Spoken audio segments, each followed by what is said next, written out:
healthcare, there is often too much information and not enough time. Here at the Melanin Initiative, we avoid TMI by breaking things down into language you can understand. We create a safe space for you to ask your questions and share a nursing perspective without taking up too much of your time. This is an exciting episode. It's episode 3 of a series that we started last season called Becoming a Physician with guest star Clarence Sams. He's been so kind to let us follow his journey from being in med school to becoming a doctor. We met him for the first time last season. In the episode, he told us all about becoming a medical student. And then in his last episode, he began to tell us what it's going to take to become a physician. He just finished his second semester, and he's going to catch us up on how it went and give us a preview of what's to come. If you're new here, welcome to the Melanin Initiative. I'm Dr. Kimberly Madison, a doctorally prepared nurse practitioner and one of your co-hosts here at the Melanin Initiative, along with Alicia and Geraldine, who send their love in their absence. We are a health literacy podcast offering our nursing perspective. When we say health literacy, we're talking about your ability to obtain information, to understand that information, and to use it to manage your health and advocate for others. By watching on YouTube or any of your favorite podcast apps, we hope you feel empowered to ask questions, educated on how you can manage your health, and confident to navigate the healthcare system. If you haven't already, please subscribe so you can be notified when we release new episodes. Thumbs up the video and leave a comment or two when you get there.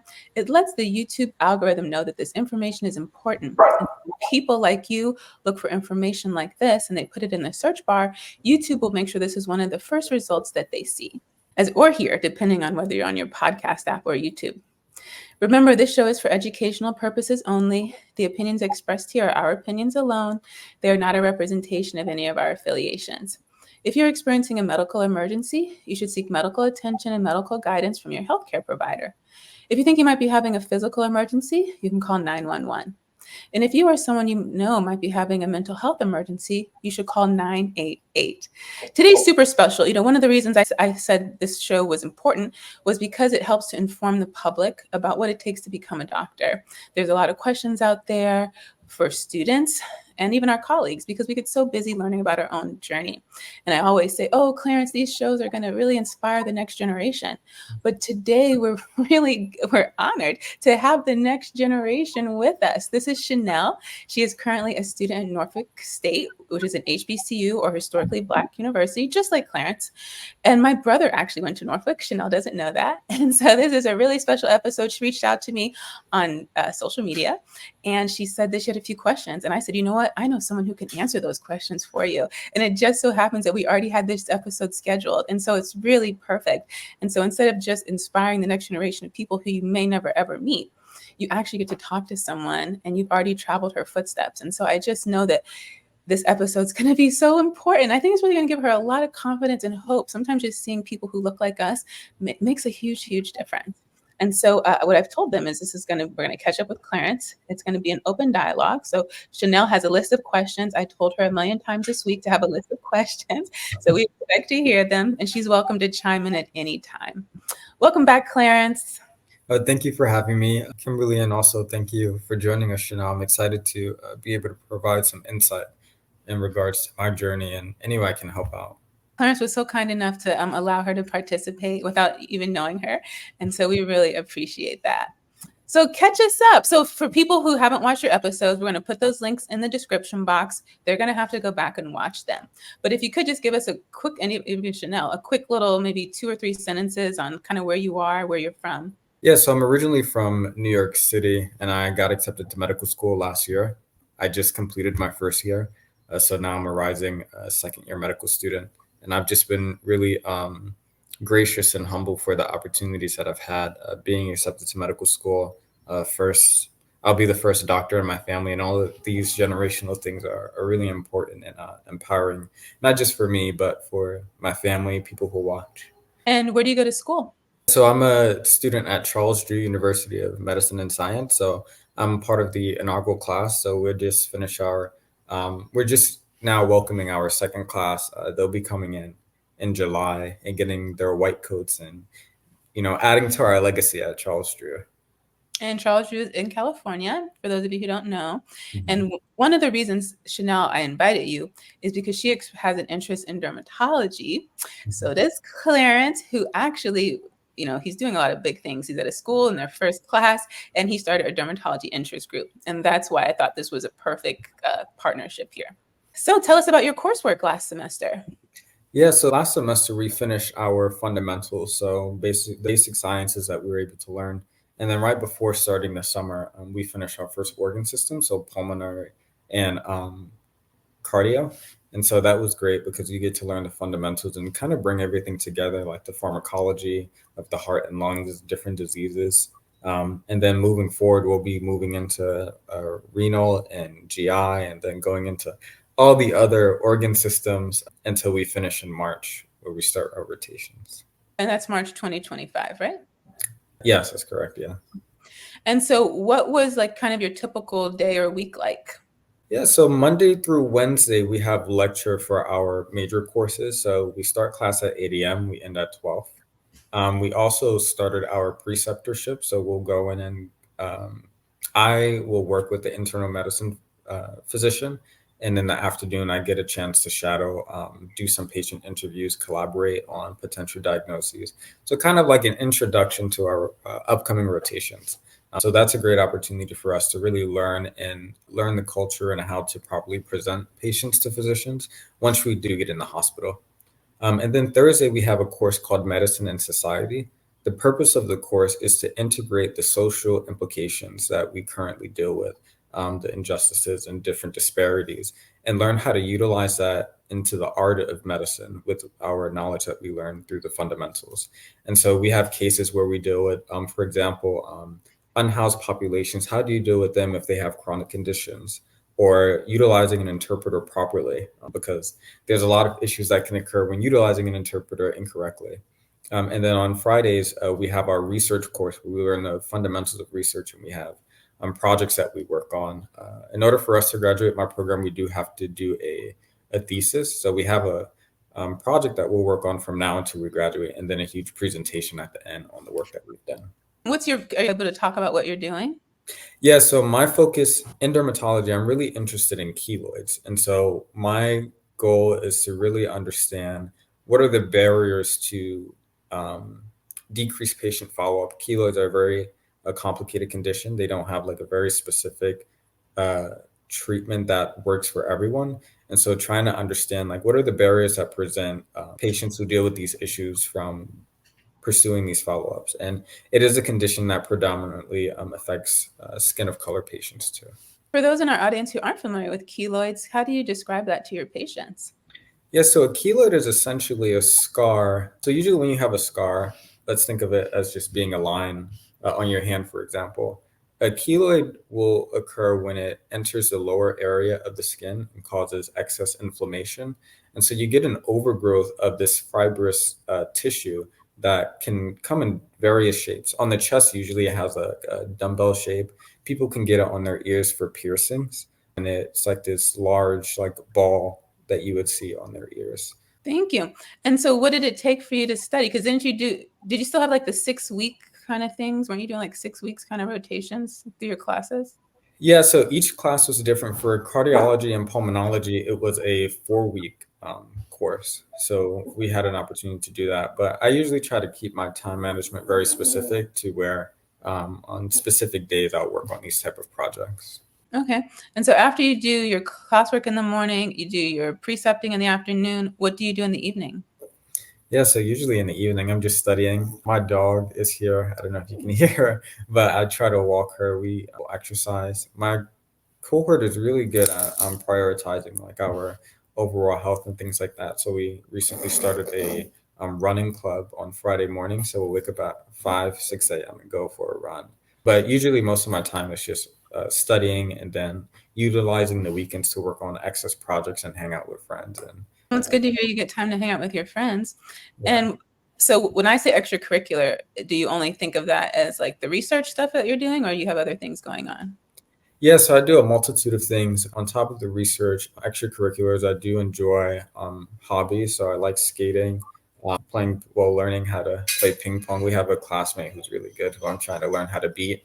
And then excess things like I am in charge of the mentoring program at my school. And so I really work with physicians very closely to try to pair students with different mentors. So each person who's interested in a specialty and creating workshops. So we actually on Cinco de Mayo ended up having a mentoring social where one of the doctors utilized his house and hosted, and I invited different specialists from different fields and then allowed students to come.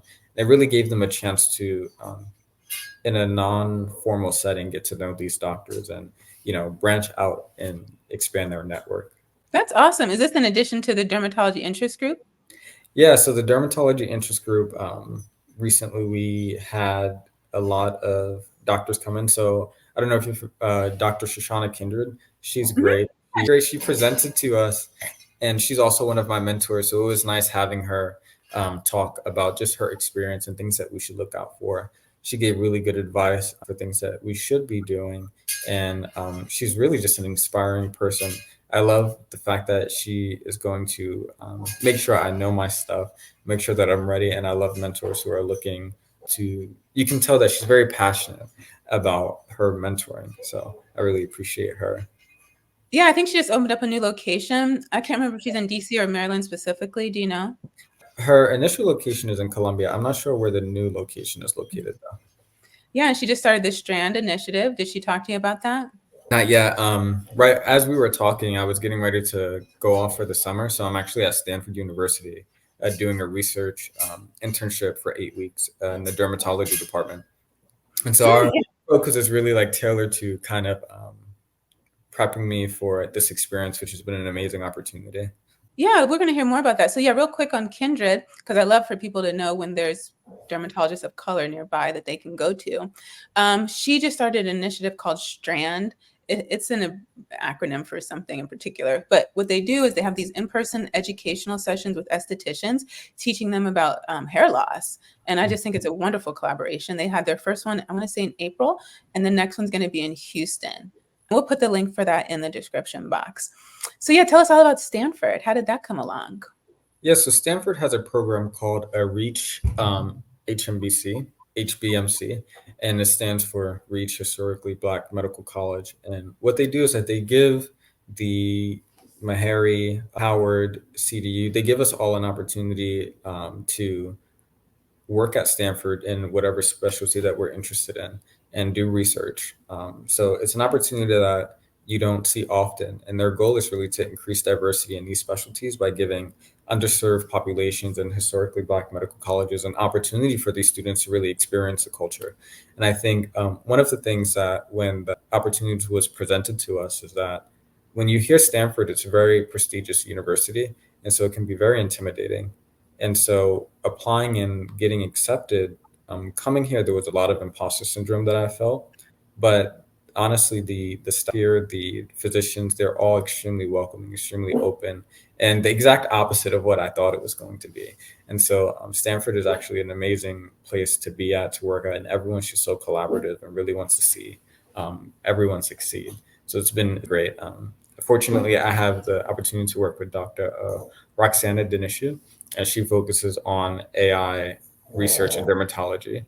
And then I also had the opportunity to meet Dr. Barnes yesterday, and she's also great. She's opening up the Skin of Color clinic at Stanford, Dr. Leandra Barnes. Oh, that's awesome. So because of my presence on social media, as Shanell is an example, I get messages every week from students, whether it's a nursing student, PA, or now, a pre-med student interested in dermatology. Just this week alone, a nursing student asked me about, he's interested in AI and dermatology to identify melanoma. So that's really awesome that you have this opportunity. Did you have to apply? Yeah, so it was an application process only for the HBCU medical colleges. And so you apply through your university, and then you send in your application, and then a couple weeks later, you get back your results. So for dermatology specifically, there were 3 spots between the schools.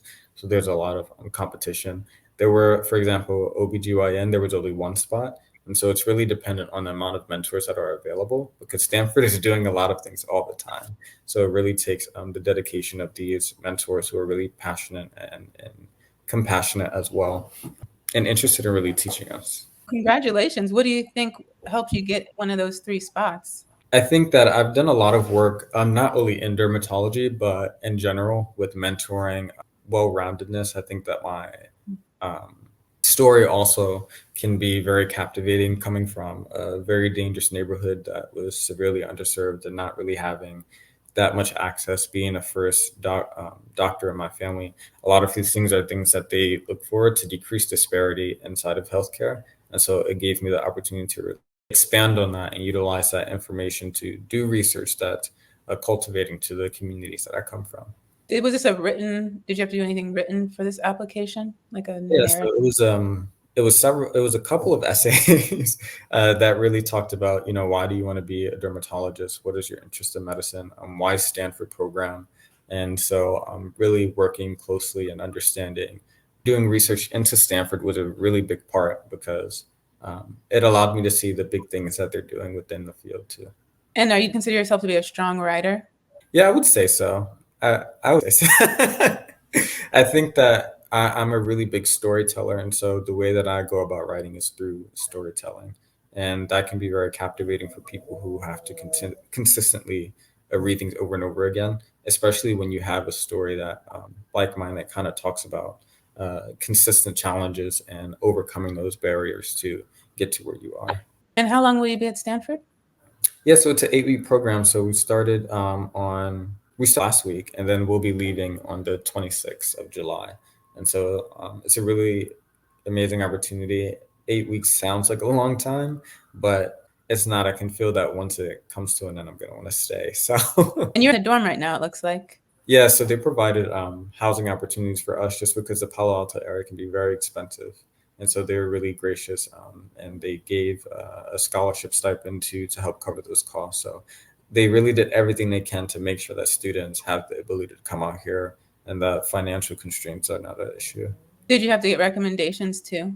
I had to get 2 recommendation letters. So I ended up getting one from my mentor, and another one from faculty as well. I'm a professor. And so they had great things to say about me. So that helped. Okay, what were some of the biggest lessons and challenges you faced this last semester? And so actually, 2 months ago, my car got stolen while I was doing a ride along with the local fire department. And one of the challenges that you face is that you don't realize, you can easily take for granted the things that you have. And so being able to travel freely to these rotation sites, and also my laptop and my iPad and everything is in the car too. And so it really created an issue in terms of studying, being able to like use how you do things and having to get out of that schedule and rely on people and friends was very difficult because you also end up taking time from them. And fortunately, CDU was very responsive and very helpful in that situation and replacing a lot of my belongings. And thanks to my mom and support from my family and things like that, I was able to put a down payment to get a vehicle again. And thank goodness it was just in time because I think the week after I got the car, we were starting our preceptorships, which I have to drive to anyway. So, yeah, that was a really big challenge. And have you noticed if there's been any change in your perspective about medical school, healthcare, or being a physician? I didn't realize how much advocacy work is going into the healthcare field. I think that there are a lot of challenges that are faced, and there isn't that much backlash in terms of things that are very prominent, like for diversity, equity, and inclusion. For places like Stanford, being able to provide reasoning behind things and go along with it is really important. Dr. Leandra Barnes, starting out the Skin of Color Clinic in dermatology, basically explained to me that she presented the issue to Stanford, presented a solution, and they gave her the go ahead to do it. And so being really receptive to things like that is really powerful. And I didn't understand the impact that medical students also have on the healthcare field, that a lot of our ideas and ambitions and drives are actually listened to, when you would think that, once you become a physician, then you can make change. But the reality is that you can make change starting from a medical student too.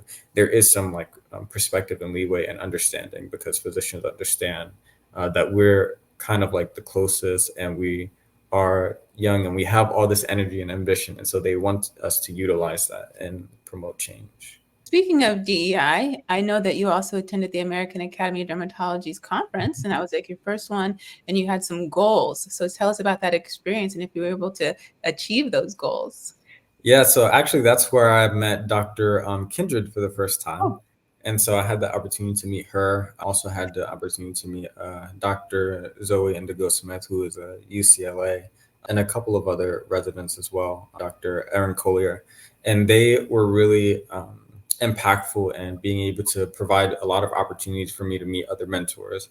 And, this I went in the first day and I was lost. I didn't know what to do. And then Erin took me under her wing and said, "You can follow me around," and then showed me to different people. And as I got to meet more people, it just continued to happen. More networking opportunities presented themselves. And I left there knowing people that I didn't think I was going to meet. Because when I was in undergrad, actually, I reached out to Dr. Kindred, but I was like getting ready to go back to New York. So I was like, wow, she would have been someone that I wanted to meet. And then it just so happened as I was walking through the AAD symposiums, she came up next to me and like grabbed me and was like, "Hey." And then I looked at her, I was like, "Is that Dr. Kendra?" So I was like starstruck because I'm like, this is someone I've wanted to meet. And she's just like here in person. So it was amazing. That's awesome. Did anyone else from your cohort go with you? Yeah, there were a group of us. Some of them are in a dermatology interest group. Some of them were interested just to see what the conference would be like. And so we were all kind of like doing our own thing. And then in the evening, we kind of met up and were able to talk and discuss and kind of strategize like what our next steps would be. So. And as a student attending a conference, did you find like that you were able to apply anything, or was it kind of like just overwhelming? I think the first day was overwhelming because the AED conference this year was really big, on top of the fact that it was my first conference and in dermatology. So it was a bit overwhelming the first day because I didn't really know like where I should go, what the rules were and things like that. But having a mentor go with you and kind of explain to you how it works was really important because it allowed me to strategize ways to go and do things. So I actually ended up meeting my Stanford research mentor, Dr. Roxana, at the AAD because I went to one of her talks. And so that was the first time I got a chance to meet her. And that was great too. And was that intentional? Yeah, it was. It was very intentional. So I think that when you go to AAD, you kind of have to look at the people that you want to meet, the talks that you want to learn about, and the opportunities that may present themselves after, such as like the NMA Derm dinners and things like that. And so being very organized in the beginning, once the schedules come out of planning out your day, is really important because it's so many things going on at the same time. And if you kind of just wander around and don't have a plan, you can get lost and not have the opportunities that you may have come up with. So I think that if I didn't plan the way that I did, I wouldn't have come out with so many mentors from that conference itself. So I'm familiar with NMA. What about you, Shanell? Have you heard about it? No, I haven't. You want to tell her a little bit about that one? Yeah, so NMA is the National Medical Association, and it is a big group that essentially allows a lot of opportunities for people who are interested in medicine and people in medicine. I know that they have a mentorship program that you can apply for, that I plan to apply for within different specialties. So it's a great opportunity for you to get involved.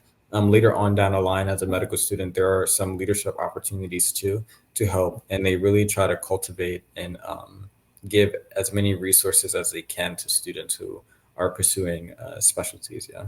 And that is it only once you're in medical school, or would Shanell be applicable? Actually, I'm not sure if I'm sure that there's a way that you can get involved as an undergrad. I just didn't know about it until I got into medical school, so it wasn't something that I really looked into beforehand. But there are a lot of mentoring opportunities, so I'm sure that there may be a division. If not, then they may be considering putting in a division that will cater to undergraduate students looking to pursue a career in medicine. So you said you'll be at Stanford for 8 weeks, and then before we got online, you told me you'll get a chance to catch up with your family. So I'm just curious, what has been the impact of medical school on your relationships? Yeah, so I think as we've continued, their school is getting harder. There's a lot more information that we're learning, a lot more information that we have to keep up with. And I'm fortunate enough to have a family who is very understanding of that. And so when it comes time to study, and I let them know in advance, hey, look, I have an exam in 3 weeks. If I don't call or anything, just know that I'm okay. I will call you as soon as my exam is over. And so they understand. They'll send me text messages and just say, hey, keep it up. You're doing great. Make sure you take breaks. Make sure you go outside. Make sure you eat, things like that. And so it's really important to have a good foundational group of people who are really promoting you and supporting you. It does make a difference when you have family members who are just pushing you, and they're not like making a big issue about the fact that you have to focus and there's certain things that you can't do. So And so during that 3 weeks, are you just leaning on your cohort for support?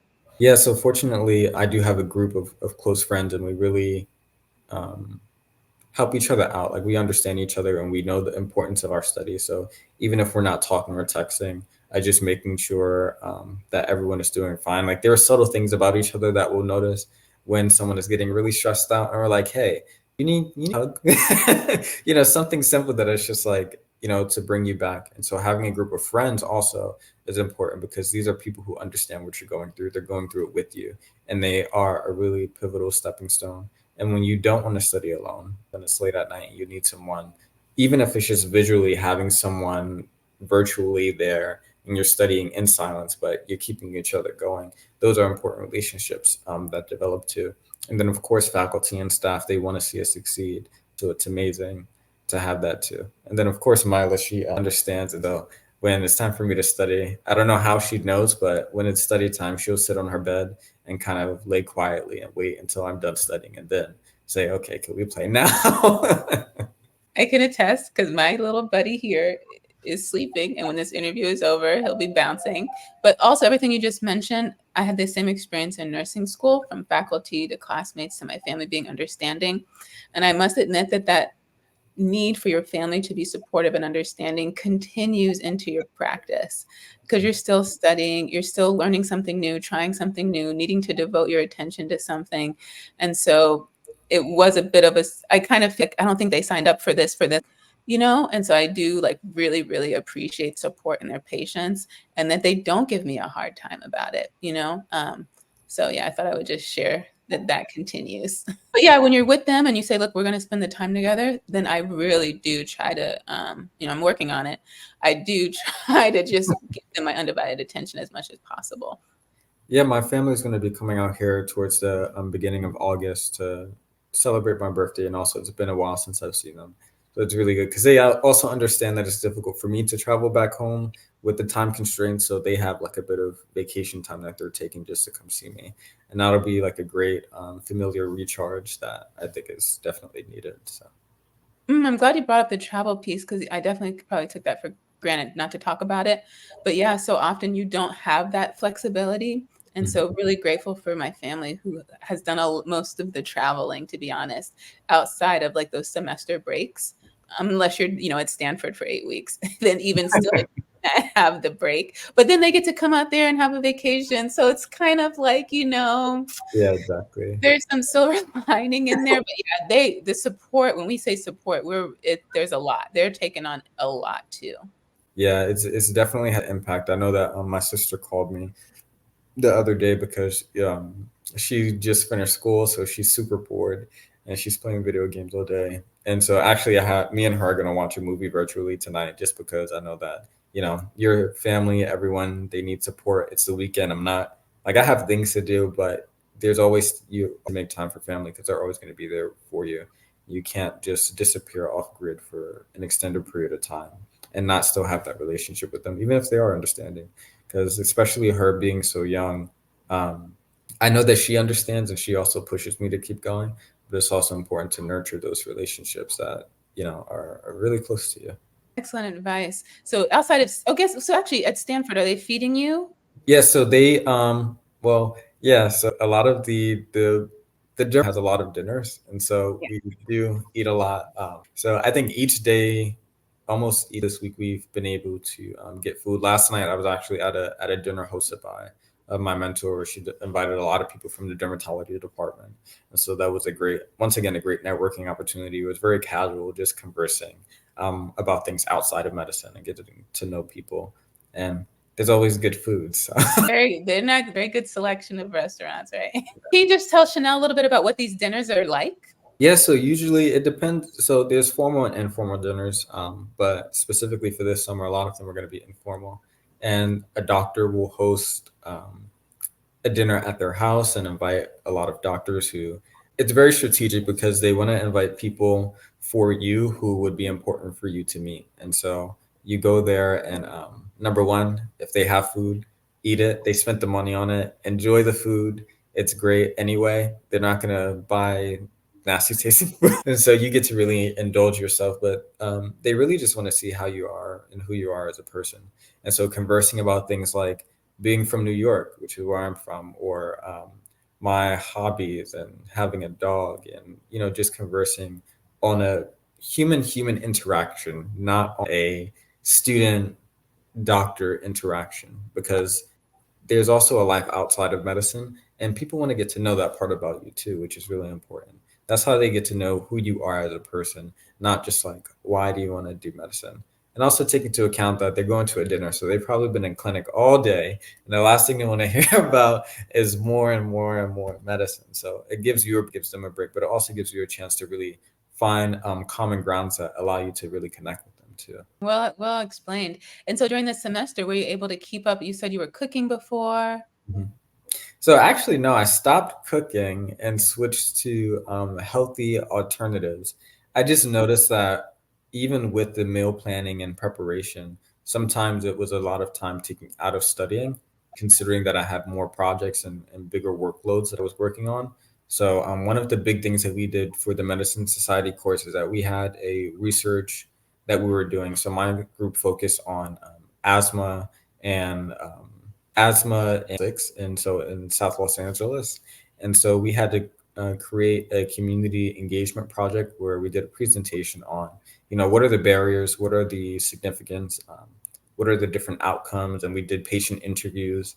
I interviewed physicians, people interviewed patients, um, parents, all of these things. So a lot of that work and time had to go into things like that. So I had to find some place to take time out, and so that included, like, although I love cooking, it usually takes me 4 hours to create like a really nice meal, and cutting that down to 1 hour wasn't producing good food, and so I opted out to just have alternative options. So And what about your sleep quality is the same. That hasn't changed. I've never really been a huge, like, I'm not one of those people that needs 8, 10 hours of sleep to be sufficient. If I sleep for more than 5 to 6 hours, that actually makes me tired. So I think that that's been fine. And I've actually changed my study schedule to where what I'll do now is, since I'm a night person, um, I will go home right after class and go to sleep and wake up around like 12 o'clock, 1 o'clock, and study from 4 a.m. until 6 a.m., get ready for class, go to class, and then after class, go home and go back to sleep and go on that cycle. Just because in the nighttime, if I know that that's the time that I work best, then that's the time that I need to study. And so I've really seen a difference. I've been able to absorb a lot more information that way. Wow, it certainly speaks to the importance of knowing your own body. Yeah. Is there anything that you've done for your mental health that you haven't already discussed? Yeah. So things like um, journaling. I started journaling. I think a big part of journaling is not just like talking about things that have happened to you in a day, but like manifesting things. So I'm writing in your journal. These are things that this is how my life is going to turn out, and keeping those things in mind because it reminds you of the of your whys. I open up a practice. I want to cater to this population, or I want to make sure that my mom is able to retire and enjoy her life one time a physician, things like that, where it's like these are your personal goals, career goals, and it keeps you kind of grounded as to um, why you're doing what you want to do. And on top of that, increasing the amount of time outside. So instead of studying at my computer all day, switching it up and studying on the patio or at different locations, things to help. And then also, I was never really a big study group person, but this time around, I did start studying with people virtually, but in silence, and that also helps because they force you to take breaks when you need to. And also, going to therapy, I think, is a great thing to do when you're in school. Even if you don't have any things that you want to work on personally, being able to just talk through things and your thought processes and things like that. And I'm fortunate that my school offers these things for free. And so why not utilize them if you have them? Yeah, based on my experience and other students I've talked to, I think I would want to say, I think most schools have it for free for the students. Yeah. Yeah. And so what is your next? Oh, let's talk about money. So we already talked about Stanford, but did you come with face any financial challenges or learn any new lessons when it comes to money as a medical student? Yeah, I think always having an emergency fund is so important. I think I didn't have an emergency fund. Being able to replace a lot of my belongings when they got stolen wouldn't have really been a happen quickly, and so it would have put me at like a really stressful time period. And excess stress while in class creates, issues academically. And so definitely having an opportunity to save as much as you can, cut down on costs. One of the things that I did financially this around this second semester was I looked at all the benefit opportunities. So calling the utility companies and saying, "Hey, I'm a student. Do you guys have any discounts?" And then they lower the prices for me. Applying for whatever benefits I can through the city, buying a water filter instead of purchasing water, like very small things that over time allow you to put more money away and save it for a rainy day. Wow, that's practical and actionable advice. And I wish I would have known that one as a student. Utility company. So, what's your upcoming semester going to look like? Yeah, so we're starting GI, and I heard that that's like a different beast. So definitely trying to get some studying in early, at least general topics for me. And then after that, we move into other organ systems like musculoskeletal. Only difference will be that this time we'll have like our real preceptorships. And so every week we'll have to be there, and they're going to kind of tailor our coursework and accessory material to whatever things that we're in. So for renal focus, they're going to really focus on projects that have to do with that. And the difference now will be that we'll have a second class in, and so we'll have mentees of students who will be looking up to us to kind of understand what the process is like, and also paving opportunities for them. So like being part of the Stanford program makes me a very useful person for those who are interested in applying to the program because of the people that I've been able to meet here, and things like that. And this is Stanford opportunity one time? Yes, so it's technically one time you can apply for it, but of course through mentorship, there's room for longitudinal growth and projects. So a lot of the students who were in the program from different universities have long-standing relationships with their mentors, and so though it may not be like a formal way of being involved, I'm sure that there are ways that I haven't looked into yet, but I will. There are informal ways that you can continue to receive mentorship. And when you talk about studying, particularly in advance for your semester, what does that look like? Opening a book, or it's everything's on your computer? Yeah, so we have the step one first aid book, which Chanel is basically a book that you can purchase once you start medical school, and it breaks down the most important information for your board exams. And so utilizing that is a really good tool because while you're in school, even it allows you to focus your knowledge base on what is going to be tested on your board exam, so that when it comes time for you to take the study for those tests, you don't have to worry about it.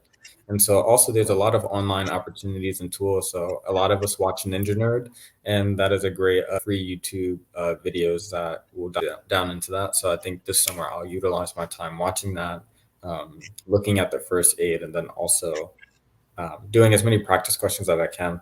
Because during this time, I'm also going to focus on starting to study for step one, since I do have this duration of time that I can really utilize to get a lot of content review and Ninja Nerd.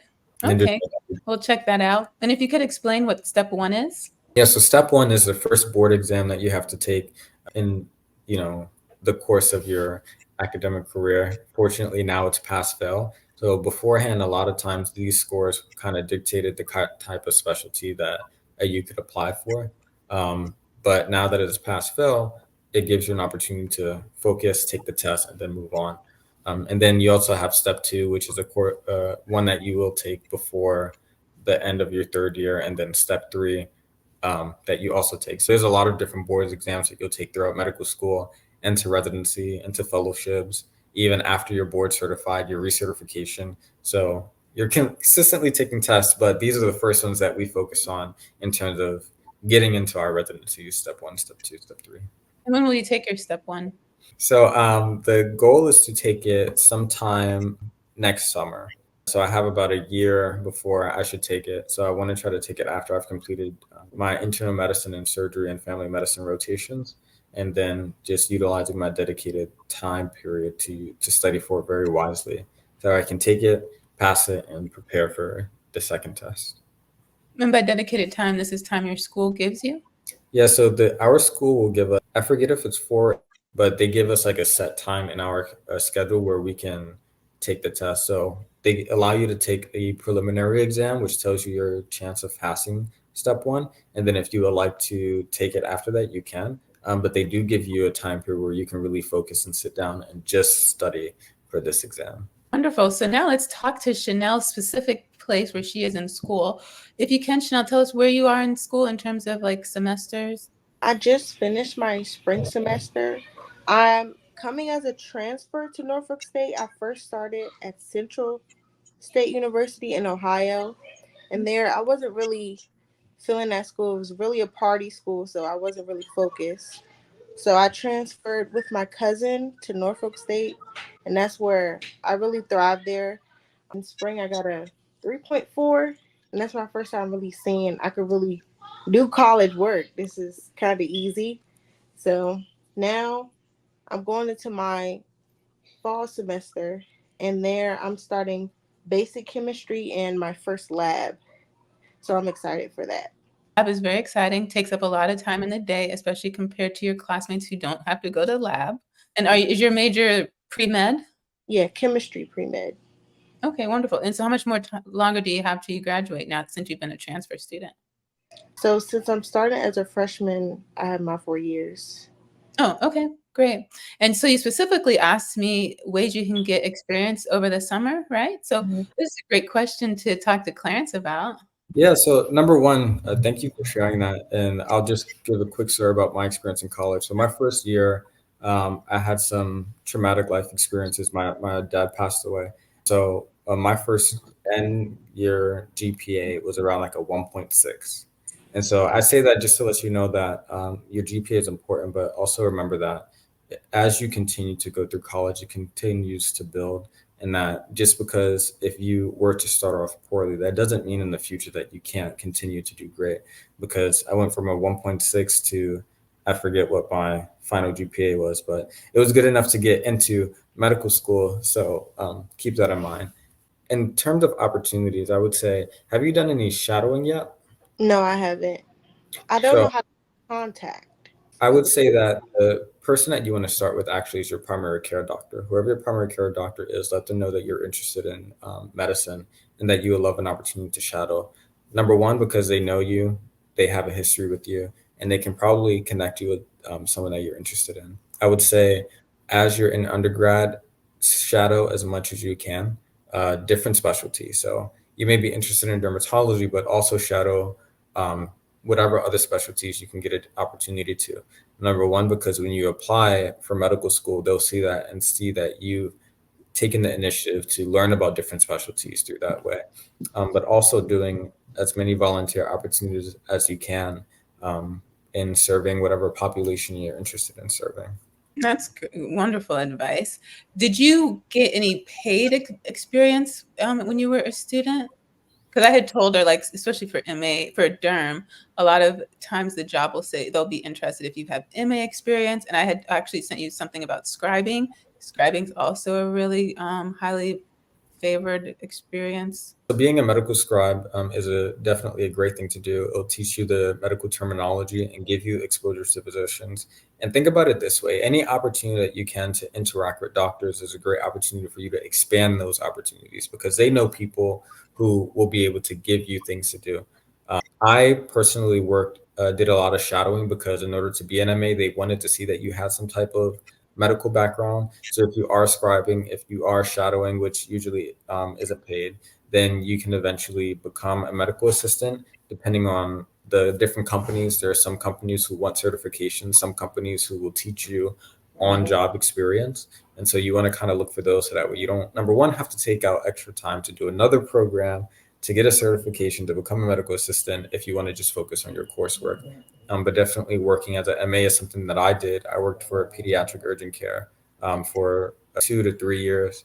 And that was a great opportunity because although in the time I was interested in dermatology, working in pediatrics allowed me to meet a lot of doctors who knew people and who also were able to provide mentorship. Wonderful. This is the time for us to hear all your questions, Shanell. So I have about 7. My first question is, what steps should I take to strengthen my application and personal statement related to dermatology? Yeah, so actually, when you're applying, your personal statement and isn't going to be on dermatology per se. It's going to be on medicine in general. And things that you can do to strengthen that application is number one, have good coursework, have good GPA. You could potentially, while you're taking these courses, if you build a really strong relationship with your professors, ask them for recommendation letters early on and keep those connections with them. Something else that you want to do, like I said, as much medical exposure as you can, but also just as important, volunteer experience. Schools want to see that you're volunteering, that you really want to take care of people outside of just medicine.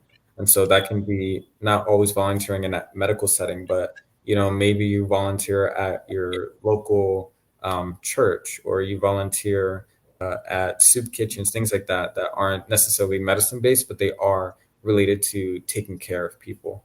In terms of your personal statement, you really, at this point, I think, want to, as you're shadowing, keep in mind those experiences that say, wow, this is why I want to do this, and quickly jot it down. You want to keep note of those experiences, because when it eventually comes time for you to explain why you want to be a physician, why you want to go to medical school, you want to have those memories so that way you can tailor your personal statement, because the personal statement is an opportunity for you to showcase who you are, and the short amount of words that they allow you to do so, but it allows them to really understand you.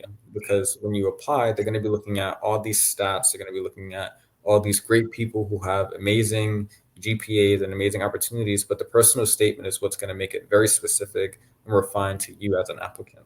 How have you determined your commitment in the field of dermatology? Yeah, so a lot of the advice I gave you are things that I did. And so early on, I had an idea that I wanted to do dermatology, but to make sure, I wanted to look at, the research areas and also shadowing. So I did spend about a year or so working as a medical assistant in a dermatology office, where I had the opportunity to really learn what dermatology was outside of what I thought it was. And so it showed me, being a very visual field, I'm a very strong visual learner, and being able to pick things up very quickly and really enjoying, different aspects of the field in terms of patient care. And so for me, on top of that, and learning about different chronic diseases and shadowing at and seeing the effects that these have on people, I think a lot of times people hear dermatology and think cosmetic, acne, things like that, but there are really chronic conditions that people deal with that have psychological impact, physical impact, and it can be really detrimental, and is a really, really important aspect of medicine. And so I've solidified that even now in medical school, I continue to shadow, I continue to work with dermatologists. These are things that I continue to do because, like I said, the more exposure that you have, the better understanding you do of the medicine. And then you can continue to expand upon that as you continue your career. When should I start studying for MCAT, and what's the best way to begin studying? Your MCAT studying, you will do after you've completed all of your undergraduate coursework. So you're a chemistry major, which means that at some point you'll be taking organic chemistry, and then you'll be taking biochemistry. Once you've completed biochemistry, organic chemistry, statistics, and your psychology classes, you can start studying, which is usually not until the end, right before you graduate anyway. Personally, I waited until after I graduated to study, mostly because I was going to school, I was working, I was volunteering, I was doing a lot of things, and I knew that I couldn't stop working and I couldn't stop going to school. So I needed to wait until I had more free time. And so, luckily for me, it allowed me to, once I graduated, go to work, study as much as I could for however long I needed to study, and then take the MCAT. Some people, if they finish early, they decide to study while they're in school. And that's not a bad option, especially if your school offers like an MCAT prep program. If it's outside of your school, it'll probably be really expensive. I know that there are different ones like Princeton and things like that, which are really expensive. I never used it. But definitely, if you can get the MCAT prep books, I forget what they're called, but they're by AAMC, which is a American Academy of Medical College or something like that. But I'll find it and I'll send the link. But these are a group of books that you should look at and utilize in your MCAT studying for sure. Oh, sorry, one more thing. And once you do start studying, practice questions are going to be the biggest part of doing well in the MCAT. There's a site called UWorld. This is going to be your bread and butter, what you have to use if you really want to do well. You're going to use it as a pre-med studying for MCAT. I use it now studying for my board exams. They're the closest thing that you will get to taking exam-like questions, on top of their explanations being really, really good, allowing you to learn as much as you can too. Okay, so like you said, you use Ninja Nerd on YouTube. Like, what's some other websites I can go to, or YouTubers or Instagrams to follow, or anything like that? Yeah, so Ninja Nerd is a great one to use in undergrad. Honestly, it depends on the type of learner you are. So you really utilize this time to understand what works best for you. I'm a visual learner, so what I would do is that when there were complex biological issues when I was in undergrad, I would literally search how does does atrial fibrillation work animation video. And then while I'm hearing the dialogue, I'm seeing how it's functioning on YouTube videos. So number one, understanding the type of learner you are, because if you are a very visual learner, that may be something that you want to do. Ninja Nerd is a great resource. I believe he has undergraduate videos that are also good. If you are a person who needs to read things, utilizing whatever textbook materials that you can find. So it's really going to depend on the type of learner you are. What workshops or seminars do you recommend to gain knowledge and network with professionals? I think any opportunities that your professors have, any organizations that you join, when you start shadowing and being an MA, when they host events, those are really great things to utilize. If your school has, for example, personal statement writing, CV, public speaking workshops, all of these things are skills that you want to take advantage of while you can, because they will continuously come up over and over again. When you get to med school, you consistently have to do public speaking. You consistently have to write essays and update your CV and things like that. And so those basic fundamental things are things that you want to continue to go to workshops for, things that I continue to go to workshops for, because as you go into different fields or different ways that people like things to be done. And so those are the basic things that you want to continue to utilize for sure. Thank you. That was my last question. Great questions. We use UWorld in the nursing. I don't know if UWorld was around when I was in school, but I know all the people I've mentored since then are using UWorld also. So it becomes highly recommended. Well, Clarence, you did. You're beautiful. So first of all, we know you're very smart. You've accomplished a lot in a short period of time, considering your age. But you came across so approachable. You explained that in such a way that's so easy to understand. It wasn't intimidating. It was very welcoming. You're so supportive. You're doing really impressive. I think I said that the last episodes too.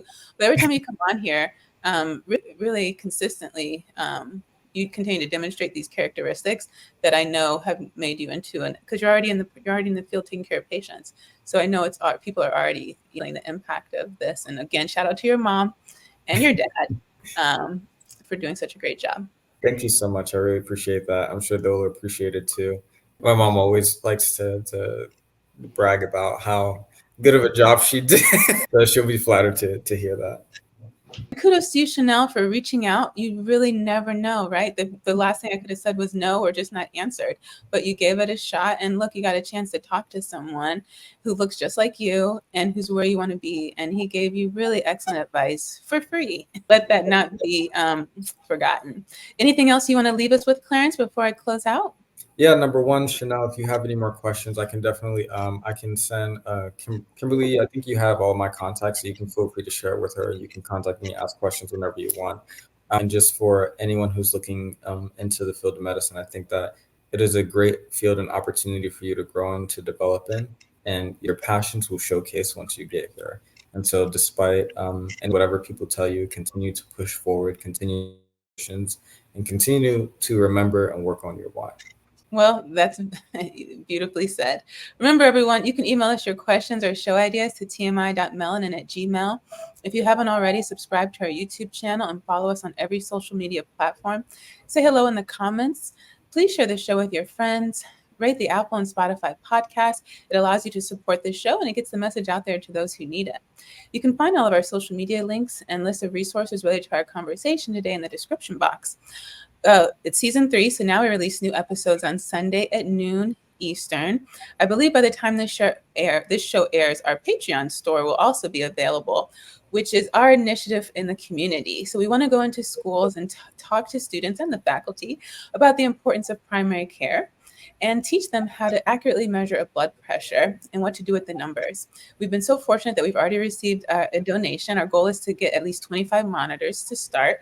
We even have a pretty huge hospital organization that has offered to support us when we actually do physically go into the school. And so I think this link will be available for you in the description box, so you can find it there too. Yeah, and just thank you, everyone. Clarence, we will continue to keep you in our prayers.